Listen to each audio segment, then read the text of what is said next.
KP sir, ये जो बात कही है, जो रवीन जी बात कर रहे हैं, कह रहे हैं, तो इसको क्या ऐसे भी हम देख सकते हैं जैसे हमने वो सर्वे, जो एग्जिट पोल थे 2024 वाले, वैसा कुछ है कि आपको जितना फायदा हम पहुंचा सकते हैं वो प्रयास के तौर पे देखा जाए। और साथ में महाराष्ट्र में जिस तरीके से, महाराष्ट्र में भी कोशिश यही हुई है कि वहां एकनाथ शिंदे को थोड़ा बेहतर बता रहे हैं। आपकी टिप्पणी सर, दोनों पे। संजीव जी, अगर हम देखें एग्जिट पोल भी देखें और उससे पहले भी लोकसभा चुनाव के जो पहले सर्वेक्षण हुए थे, उसमें तो भारतीय जनता पार्टी को लगभग लगभग 400 ही बताया था। सर स्थिति आपके सामने है। बिल्कुल। दूसरा, मैं ये कहना चाहता हूं, रविंद्र जी ने भी तमाम चीजें हरियाणा में बताई, इन्होंने ये नहीं बताया कि वहां लोकप्रिय बताया प्रधानमंत्री को। राहुल गांधी से ज्यादा लोकप्रिय हरियाणा में आज भी मोदी जी हैं। दूसरा, जिस 27% की बात आप कर रहे हैं कि मुख्यमंत्री को लाइक कर रहे हैं, 27 तो आपने कागज में लिखा है साहब। आपके कार्यकर्ताओं ने तो आपको 17% ही दिया होगा। बोल रहे इतना कम क्यों दे रहे हो, ये सीएम से ही तो पेमेंट लेनी है, इसका थोड़ा बढ़ाओ भाई। वो भी तो हुआ होगा। सर, मैं एक सवाल, यहाँ रविंद्र जी भी बैठे हैं, आप लोग भी जानते हैं, हरियाणा में जाट बाहुल्य प्रदेश माना जाता है। जब से हमने याददाश्त संभाली है, तब से वहां जाट मुख्यमंत्री बनता है। ये पहली बार हुआ है कि आपने पंजाबी को बना दिया। चलिए, पंजाबी भी ठीक है भाई, अंबाला क्षेत्र, करनाल क्षेत्र, उस तरफ थोड़ा पंजाबी बाहुल्य मामला समझ में आता है। आप जो हीरा निकाल के लाए हो सैनी समाज, तो रविंद्र जी बताएं कितना सैनी समाज है भाई, कितना परसेंट? मेरी जानकारी में तो 2.5% है। तो आप क्या सोच के कर रहे हैं? मैं सर दूसरी सोच मान के चल रहा हूं, उसकी अब उसके आंकड़े आपको मैं बता। प्लीज। जैसे इन्होंने महाराष्ट्र में कीचड़ फैलाया, एक बार नहीं, दो बार नहीं, 5 बार इतना कीचड़ फैला दिया कि भारतीय जनता पार्टी आने वाले 3 दशकों तक महाराष्ट्र में नहीं संभल पाएगी। 5 हरकतें ये झारखंड में कर चुके हैं।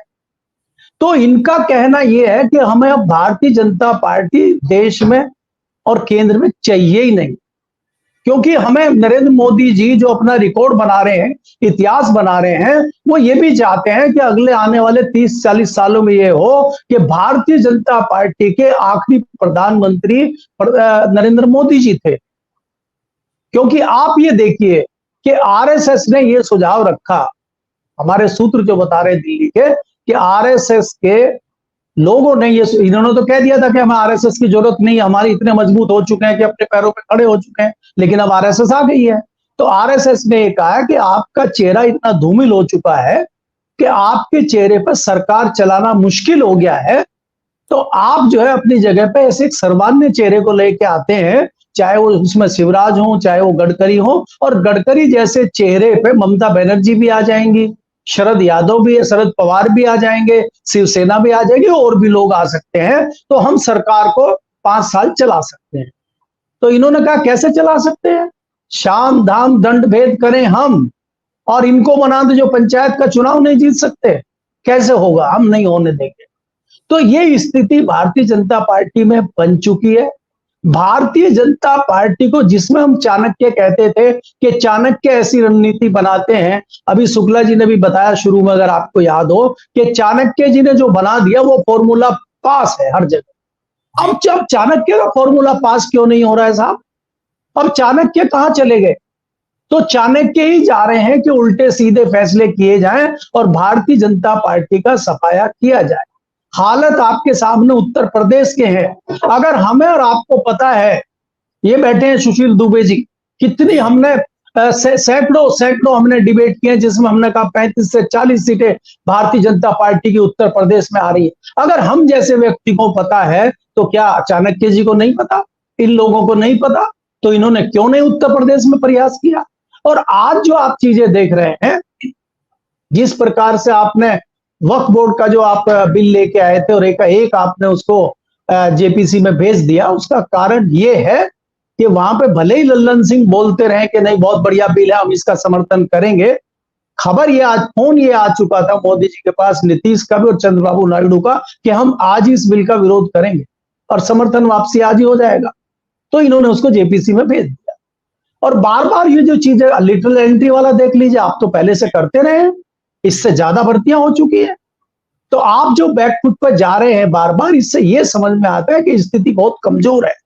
अब आखिर में अगर आप इसकी बात करते हैं, जो सर्वे हरियाणा में हुआ है, ये फर्जी दस्तावेज है, ये पैसे कमाने का एजेंसियों का किस्सा है, इसमें कुछ नहीं है, इसलिए बढ़ा चढ़ा के दिखाया गया है। अगर आप वास्तव में हरियाणा की बात करते हैं, वहां पे सबसे ज्यादा किसान कम्युनिटी रहती है। जाट के अलावा जो दूसरे लोग हैं वो भी खेती किसानी से जुड़े हुए हैं। तो मुद्दा बहुत भावनात्मक है। और आज दूसरे मुद्दे नहीं चल पा रहे, मंदिर मुद्दे, हिंदू मुस्लिम मुद्दे, आज चल रहे बेरोजगारी, महंगाई, ये मुद्दे चल रहे हैं आज जमीन पे, आप देखेंगे।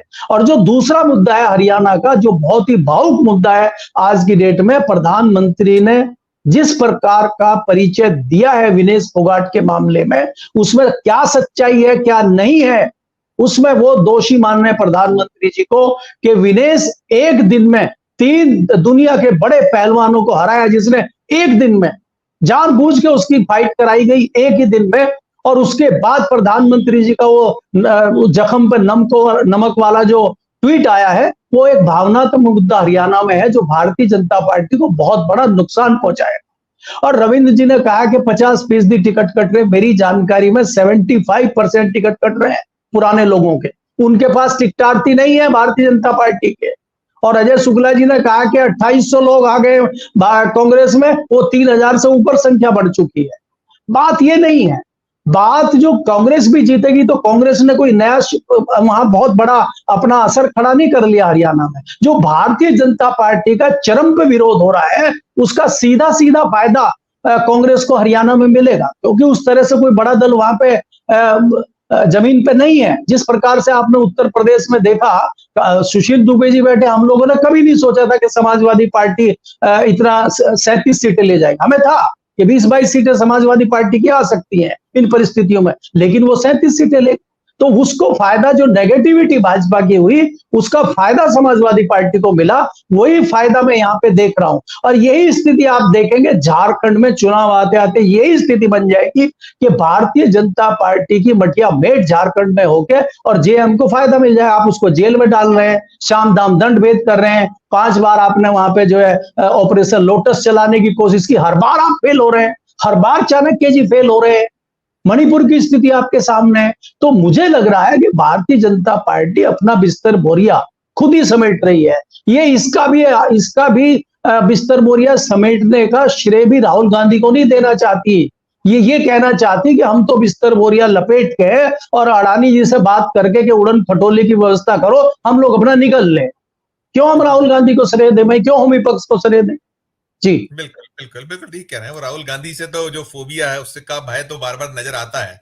केपी सर, ये जो बाकी तो हमने खूब बातें की, लेकिन महाराष्ट्र को लेकर जो स्थितियां बताई गई हैं वो सर्वे में, तो जो सर्वे है हमने जो उसको अध्ययन किया, उस सर्वे में ये निकलता है कि वो ये जो बदलापुर वाली घटना है उसके पहले का है, और वो मध्य प्रदेश में जो लाडली बहना योजना थी और वहां जो महाराष्ट्र में उसकी कॉपी हुई है, तो वो उसको शायद कुछ गेम चेंज कर सकती है, ऐसी संभावना थी। तो दोनों में कैसे आप देखेंगे, क्या वो कुछ उसका फायदा जो वहां की गई है, शायद लाड़की बहना योजना कहा जाता है महाराष्ट्र में उसको, यहाँ लाडली है वहां लाड़की है शायद, तो वो प्लस जो बदलापुर का है, तो ये कुछ दोनों के लेकर आप क्या इसको एज ए विश्लेषक देखिएगा, क्या आपकी टिप्पणी होगी मलिक सर? संजीव जी, पहले मैं थोड़ा सा हरियाणा में जो बात रविंद्र जी ने की है उसको, किरण चौधरी वाली बात को आगे बढ़ाता हूँ। अच्छा, किरण चौधरी का अपना क्या अस्तित्व है?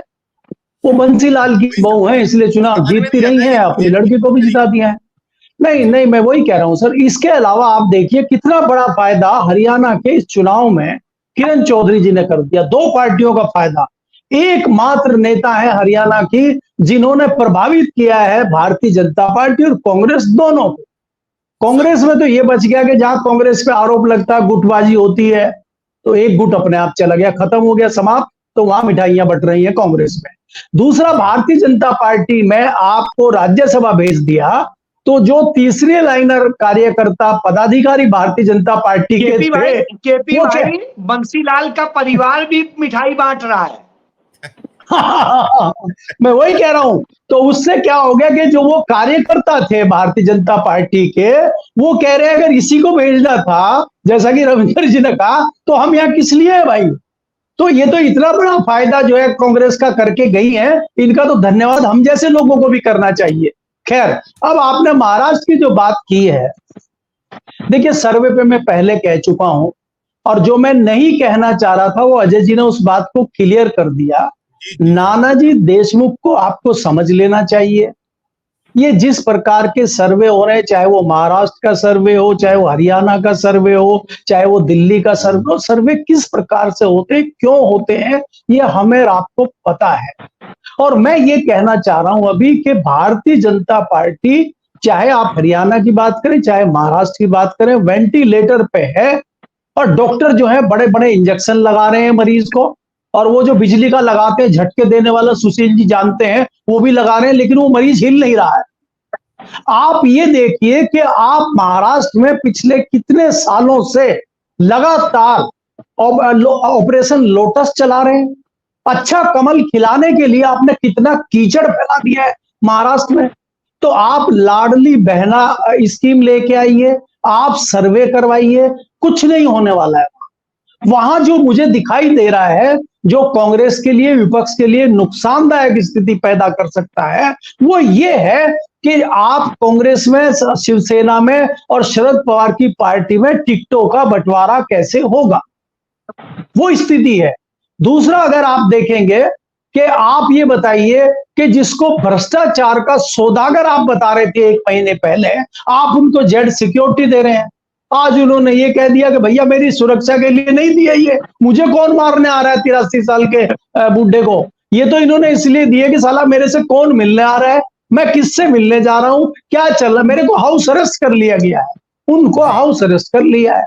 तो ये जो चाणक्य जी कर रहे हैं, चाणक्य जी ये कह रहे हैं कि मामले को पूरी तरह अच्छे तरीके से निपटाने के लिए हम जा रहे हैं। आप देखिएगा परिस्थितियां, अगर आपको महाराष्ट्र में इलेक्शन जब भी घोषणा होगी, आज हो 6 में होगी तो कभी ना कभी, लेकिन हरियाणा जैसी स्थिति वहां भी बनेगी और जनता चुनाव लड़ेगी। जनता भारतीय जनता पार्टी को हराने के लिए अगर उसके सामने कोई भी खड़ा होगा, वो उसको जिताएगी। यहां पे मुझे जो थोड़ी सी दिक्कत नजर आ रही है विपक्ष की, क्योंकि वहां पे 3 दल अपने का बड़े होने का दावा कर रहे हैं। शिवसेना भी, भाई इसको आप दो राय नहीं है कि शिवसेना को आप बाहर नहीं कर सकते महाराष्ट्र, और आप शरद पवार को भी कम नहीं आंक सकते। तो वहां इन तीनों पार्टियों में जब बंटवारा होगा उसमें दिक्कत होगी, और कांग्रेस भी वहां कोई खराब स्थिति में नहीं है। राहुल गांधी का चेहरा आज भी वहां पे बढ़ा ही है, कुछ कम नहीं हुआ। तो वहां जो हमें दिक्कत लग रही है कि कहीं बंटवारे में इनमें कुछ गड़बड़ ना हो जाए, वो नुकसान हो सकता है। अगर ये बंटवारा ठीक ठाक कर लेते हैं तो महाराष्ट्र में कोई दिक्कत मुझे कहीं ना कहीं दिखाई नहीं दे रही है। और अंत में फिर यही कहता हूं, ये सर्वे वर्वे सब फर्जी डॉक्यूमेंट है, फर्जी किताब है, और ये किताब कहां से आ रही है, क्यों बन रही है, किसको फायदा हो रहा है, क्या हो रहा है, वो एजेंसियों को फायदा हो रहा है। हमने बहुत अच्छे से बारीकी से देखा है 2024 के चुनाव में। और 2000 जी संजीव जी, आपको मैं लास्ट में ये कह रहा हूं, 2024 के बाद जो जनता का मूड है, जो कई लोग सुनना नहीं चाह रहे थे कि भाजपा के खिलाफ हवा चल रही है, अब उनको लगा अरे ये तो सही कहते थे लोग, नहीं तो हम जैसे लोगों को पकड़ के कहते कि साले तुम 4 लोगों के अलावा 5 का तो कोई बोल नहीं रहा, जनता तो कुछ कह नहीं रही। अब जनता कह रही है साहब, अब जनता बता रही है। तो ये जो मूड एक जनता का बदलता जा रहा है, और मुझे लग रहा है कि अगर भारतीय जनता पार्टी महाराष्ट्र का चुनाव भी हरियाणा के साथ करा लेती, शायद स्थिति कहीं अच्छी होती। लेकिन ये जो भारतीय जनता पार्टी ने किया है कि हरियाणा में 75 सीटें भाजपा हार के उसके बाद महाराष्ट्र में कराएगी, तो शायद उनके हिसाब से जो वो चाहते हैं एक अच्छा मैसेज महाराष्ट्र को जाएगा। और वही तो वो चाह रहे हैं, जैसा कि मैंने कहा, वो चाह रहे हैं कि 30 साल 40 साल पीछे भेजना चाह रहे हैं, क्योंकि बाद में जो है भारतीय जनता पार्टी का नया पौधा लगे, नया आए, और 40 साल तक लोग जो है मोदी जी का नाम पटल पे पढ़े इतिहास में कि लास्ट वो है भारतीय जनता पार्टी के प्रधानमंत्री नरेंद्र मोदी जी, और चाणक्य का भी नाम कहीं आ जाए नीचे तो थोड़ा ठीक है। बिल्कुल।